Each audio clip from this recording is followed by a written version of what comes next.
Voici un extrait promotionnel de la visioconférence questions-réponses. Opposition liée à la transmutation de nos corps. Anxiété et nervosité. Hypersensibilité, au bruit, à la lumière, à la nourriture. Le chamanisme. Capter le réel chez l'autre. Au-delà des entités. Se protéger face à l'extérieur. La peur de la mort. Vivre la déchirure via la matière. Développement de sa force psychique.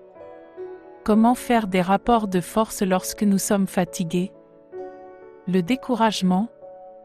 Comprendre la douleur. Comprendre la joie et l'absence de joie. Besoin du rapport à l'autre et à la communauté. La mise en application de l'instruction et ses défis. Comment l'esprit me parle-t-il? La difficulté à ne pas devenir un vecteur de croyance. Constellation familiale. L'intelligence de l'esprit. La vision du subtil. Les attaques de fin de cycle. Maintien de la vision de l'esprit universel. Comprendre la liberté. L'impact du mémoriel sur notre présent, cas individuel lié à l'insomnie. L'ego a besoin de l'autre pour lui permettre d'avancer. Travail de voyance en direct. L'euthanasie. La fécondation in vitro. Les OGM. Regard approfondi sur l'alimentation humaine, etc. Vous pouvez vous la procurer en totalité sur le site www.supramental.biz. Bonne écoute. Mais il a vraiment fallu que je le dompte, là. Il faut instruire l'esprit de ce qui convient, ce qui convient pas. Il dit, bon, mais la nuit, ici, on dort, on a besoin de récupérer, on a besoin de régénérer. Vous avez vos façons de faire ça, mais ici, c'est la nuit, c'est le sommeil. J'ai besoin de cet espace-là pour dormir. Donc, quand l'esprit commence à rentrer dans notre vie, mais on réalise qu'on a vraiment un être à éduquer. Pourquoi qu'on doit l'éduquer? On se dit, oui, mais l'esprit est intelligent, il ne sait pas.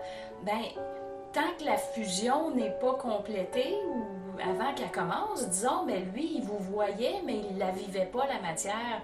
Donc, il ne sait pas ce que c'est de ressentir de la fatigue dans un corps physique. Il y a plein de choses qu'il ne sait pas. Donc, c'est vraiment à l'ego d'instruire l'esprit par rapport à ce qu'on vit. Donc, ça, c'est important de le comprendre. L'être humain, le rapport à soi, le rapport à l'autre, le rapport à l'environnement. Puis, c'est toujours les gens les plus sensibles qui sont touchés en premier. Donc, c'est pas nous qui décidons, bon, ben maintenant, je vais commencer à vivre telle chose. Ben non, ça se produit, ça se passe. Puis quand ça se passe, ben qu'est-ce qu'on fait? Ben on cherche des réponses. On se dit, mais pourquoi est-ce que moi, je suis plus sensible que les autres? Pourquoi est-ce que je vis plus d'anxiété que les autres? Pourquoi je m'inquiète plus que les autres? Pourquoi?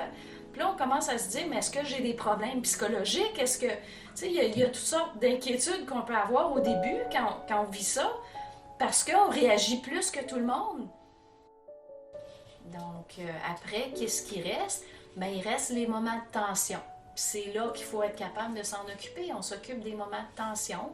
Donc, que ce soit un problème avec le véhicule, que ce soit dans le couple, que ce soit dans les amitiés, peu importe ce que c'est, hein, des tensions, on peut en avoir de toutes sortes, les finances, etc., etc.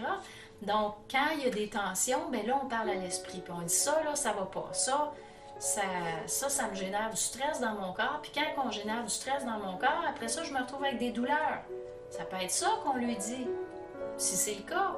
Donc, il faut instruire l'esprit. Donc, si vous ne sentez pas que votre esprit vous parle beaucoup, ne lésinez pas sur votre communication avec l'esprit. Parce que c'est vraiment comme ça que ça commence. Il faut lui parler, il faut l'instruire, il faut lui expliquer la vie, il faut lui expliquer les choses. Alors, où se situe cette joie, cet esprit de communauté?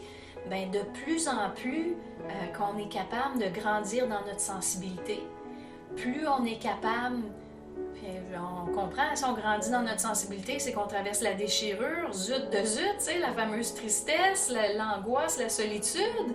On fait « oh, quand même ». Donc, on avait la joie, puis là, tout d'un coup, on se retrouve dans la déchirure, dans la solitude, dans la souffrance. de cette traversée-là, parce que même s'il n'y a pas d'événement, la souffrance psychique peut être présente. Donc là, on se retrouve dans quelque chose qui est assez seul, qui est assez difficile, qui est assez ardu. Puis plus on est capable de rentrer dans cette sensibilité-là, de traverser la tristesse, d'aller dans le fond, de traverser la déchirure, mais plus on intègre l'amour, donc plus on va être capable d'aller dans le fond de la joie de nouveau. Mais là, ça va être une joie réelle et non une joie éphémère, astrale. C'est pas parce qu'on fait pas de rapport de force qu'on coupe la communication. On se dit, bon, ben là, j'ai pas d'énergie de faire un rapport de force, mais tu le sais ce que j'ai à dire. J'ai même pas besoin de le dire, tu le sais. On garde le contact, on garde la communication. Parce que la communication avec l'esprit, il faut pas que ça soit juste d'un rapport de force. Imaginez eux autres en haut, là, ils disent, bon, ben, ils me parlent juste quand ça va mal. Eh merde, hein? Faut être capable de parler à d'autres moments, de dire, bon, ben, OK, on va se parler. On va se parler, il y a plein de choses à se dire, il y a des choses à apprendre du cosmos, il y a des choses à actualiser, il y a des tensions qu'on pourrait explorer, des choses non résolues du passé, il y a plein de choses qu'on peut faire. Donc, c'est de garder le contact ouvert tout le temps, tout le temps, tout le temps. Je suis tout le temps en contact avec mon esprit, je ne suis jamais pas en contact avec mon esprit. Si je parle, c'est lui qui parle, puis si j'observe quelque chose, donc je sais qu'il crée tous les événements que je vis.